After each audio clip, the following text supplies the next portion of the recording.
La pétition record qui a suivi l'adoption de la loi Duplon a déclenché un débat houleux. Un débat dont on ne comprend pas toujours tous les enjeux. En réalité, ce débat oppose deux mondes qui devraient pourtant être alliés, celui des agriculteurs et celui des écologistes. Aujourd'hui, je vais vous donner quelques clés pour comprendre, en restant le plus neutre possible. Parce que si on a beaucoup entendu les opposants, le message des agriculteurs, lui, n'a peut-être pas été bien compris.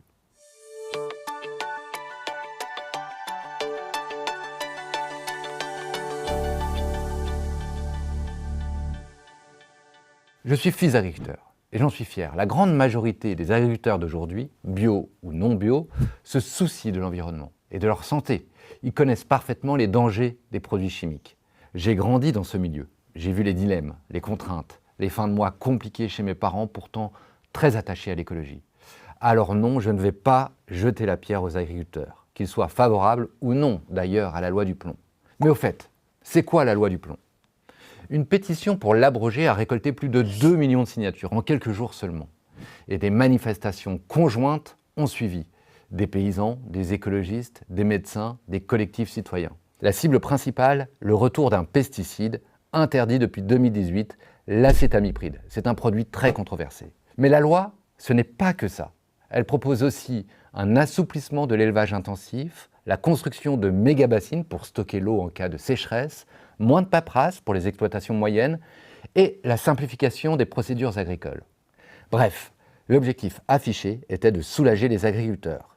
Mais elle est vite devenue le symbole du divorce entre l'agriculture, l'opinion publique et les écologistes. En fait, deux réalités s'affrontent. Des écologistes, parfois déconnectés du quotidien des fermes, et des agriculteurs coincés entre trois obligations. Nourrir la population, protéger la nature, qui est, je le rappelle, leur outil de travail, et avoir une rémunération décente. Il n'y a pas les gentils bio d'un côté et les méchants productivistes de l'autre. Il y a surtout des hommes et des femmes qui remplissent nos assiettes 3 fois par jour. Le vrai problème, c'est ça, des prix alimentaires tirés toujours vers le bas, des agriculteurs payés une misère, le monopole de la grande distribution, une concurrence mondiale déloyale, le climat qui change et puis une paperasse interminable. Dans ce contexte-là, le ras-le-bol est compréhensible. Et il y a en plus un paradoxe énorme. L'acétamipride est interdit en France, mais il est autorisé dans toute l'Europe jusqu'en 2033. Résultat, on importe en masse des produits traités avec ce pesticide. Nos agriculteurs sont donc, eux, pénalisés. Oui, une transition écologique est indispensable, mais elle doit aller de pair avec une rémunération digne et des règles communes. Comme le dit Anne-Cécile Suzanne, agricultrice et diplômée de Harvard, si on interdit un produit chez nous, il faut aussi l'interdire l'importation de produits qui ne respectent pas nos normes. C'est tout simplement du bon sens. Et pourtant, aujourd'hui, ce bon sens n'est pas appliqué. Alors, où en est-on ? Le 7 août, le Conseil constitutionnel a tranché. Il a censuré l'article qui prévoyait le retour de l'acétamipride. Il reste interdit en France, mais il a validé les simplifications administratives et la construction des méga-bassines. Bref, bien plus politique qu'on ne veut bien le dire, la Cour suprême française a ménagé la chèvre et le chou.